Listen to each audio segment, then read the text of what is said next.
So last week I had mentioned that I was going to be doing something special this week. Julie and I have spoken about it. It's something new we're trying out.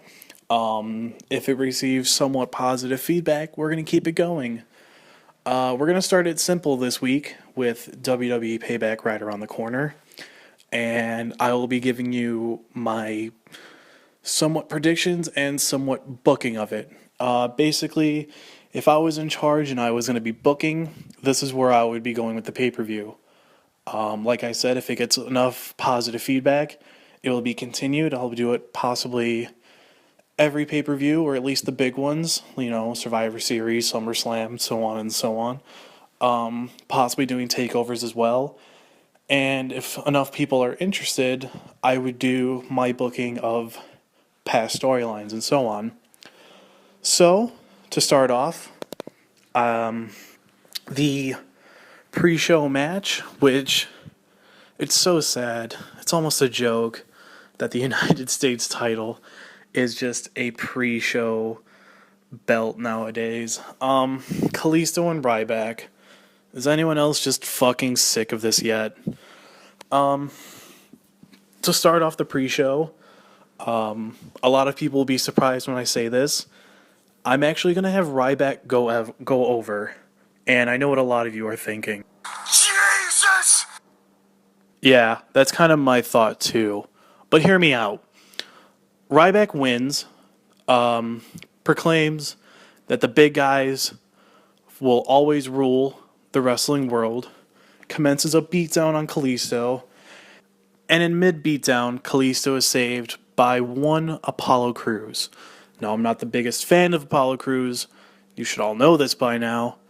But putting Crews in a program with Ryback, letting it go a couple months, and in the end, Crews gains the United States title, seems believable. Seems like something you could actually see.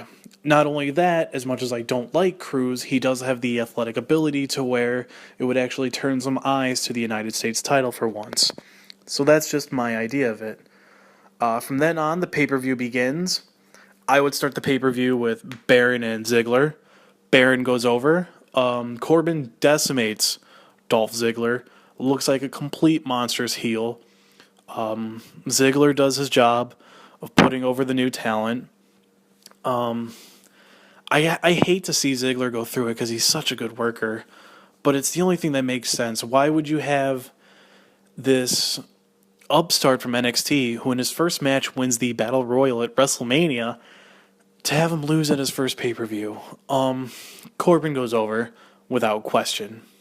Following this, I would have Miz versus Cesaro for the Intercontinental title, and I'm going to have Miz go over. Hear me out.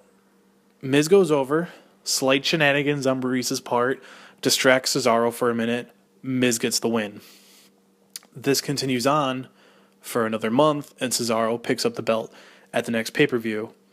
My reason being, with such short title reigns for the Intercontinental title the past few times, to have it switch again so quickly would just lower the prestige a little bit more. Zack Ryder held it for a day. To have The Miz hold it for 3, maybe 4 weeks is just as silly. So Miz goes over for now. Cesaro picks it up next pay-per-view. Next, I'm going to do the tag match, Enzo and Cass versus Vaudevillains. And again, a slight curveball. I'm going to have Vaudevillains go over. Now, why would I have the most hyped tag team in the longest time lose to the Vaudevillains? Well, if Enzo and Cass are going to give their shot, if they're going to get their chance at the titles and win them, it's got to be on a big stage. And I want it to be at SummerSlam. So middle of the match, Enzo and Cass are fighting. The Dudleys come out, jump them. Ref has his back turned. They throw Enzo into the ring. Vaudevillains hit the Whirly Dervish or whatever it's called. Whirly Dervish? Whirly Dervish. Hits that, gets the pin. They move on to fight New Day. They lose to New Day. And after Enzo and Cass finish up their program with the Dudleys, they move on for New Day at SummerSlam. And at SummerSlam, we get Enzo and Cass versus New Day. And to have that at SummerSlam would be a beautiful, beautiful, beautiful moment. Following this, I will have Sami Zayn versus Kevin Owens. I don't want Sami to have his moment yet. Don't get me wrong. I love Sami Zayn. But what I want is Sami to prove that he can hang with Kevin Owens, that he isn't just Kevin Owens' punching bag. Because remember, the 2 matches they had in NXT, Kevin Owens fucking murdered him. I'll repeat, in NXT, Kevin Owens fucking murdered a man. Twice. So for this match, Sami actually holds his own, gets real good hits in. Kevin Owens is actually taken back from this. Right before the end of the match, Kevin Owens is in the corner. Sami runs for the haluva kick. Kevin rolls. Sami misses. Kevin rolls him up into the schoolboy pin, yanks the tights, gets the 1-2-3. Owens books. It may not make Kevin Owens look monstrous like he is, but let's face it, he already looks monstrous as he is. He's already proven that he can fucking scrap. So to give him this one little win where he kind of yanks the tights and bolts, it just shows that Sami can hang on his own. We keep this program going for a couple more months, Sami will get 1 or 2 wins in. Sami will get his revenge on Kevin Owens, but it's a long-term thing I want to keep going. Charlotte versus Natalya. This is really simple. Charlotte goes over. I've said it before, Natalya is almost out the door because of Tyson Kidd. She's going to want to start a family soon. And Charlotte, from the rumors that I have heard, I know this is my booking and I shouldn't use real-life rumors, but the rumors do have some weight to them, and it's something that I would personally do. Charlotte's going to move on to Sasha Banks at SummerSlam, and that's something that I myself would book. The way I would have this match go, though, is Rick gets into a fight with Brett on the outside, throws a punch, Brett goes down, the ref gets pissed, kicks Rick out. Charlotte gets pissed off, starts yelling at her dad, "What are you doing? What are you doing?" Now she has to really fight Natalya and prove herself, and she ends up winning with the figure 8. The reason I have Rick get kicked out is because at some point Rick needs to go. Rick can't keep managing and helping Charlotte along because it's the same thing that happened with Seth when he was world champion. He has people constantly helping him, and it makes him look weaker. We knew that Seth could wrestle. We knew that Charlotte can wrestle. It's just a matter of how they're booked and how their matches end. It makes them seem a little weak. Moving on to Dean Ambrose versus Chris Jericho. Ambrose has to win. This is no ifs, ands, or buts. Dean needs to win. He's had a horrible streak of luck since January. Lost his IC belt in a fatal five-way match, which, first off, what the fuck is that? Loses at the Royal Rumble to Triple H. Was the last 2. Loses at Fastlane. Loses at Roadblock. Loses at WrestleMania, which I called fucking bullshit on that. Jericho got his big win at Mania. Like I said, I felt it was the wrong call that Jericho got the win over Styles. But he had his big match. He had his big moment. And if you're going to make Dean a quote-unquote legitimate threat for the title and still keep him in that bubble of main event stars, he needs to win here. Because the more he loses, the more he doesn't look set. So from then on, we have the World Heavyweight Championship match. And it's going to hurt me to say. It's going to hurt me physically to say this and to have these words come out of my mouth. But bear with me.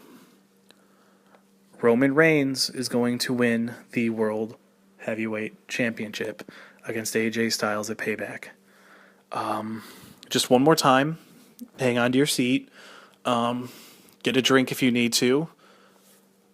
Roman Reigns is going over AJ Styles at Payback. And I know this pisses a lot of people off, and it's going to fucking send the internet into a frenzy, but hear me out.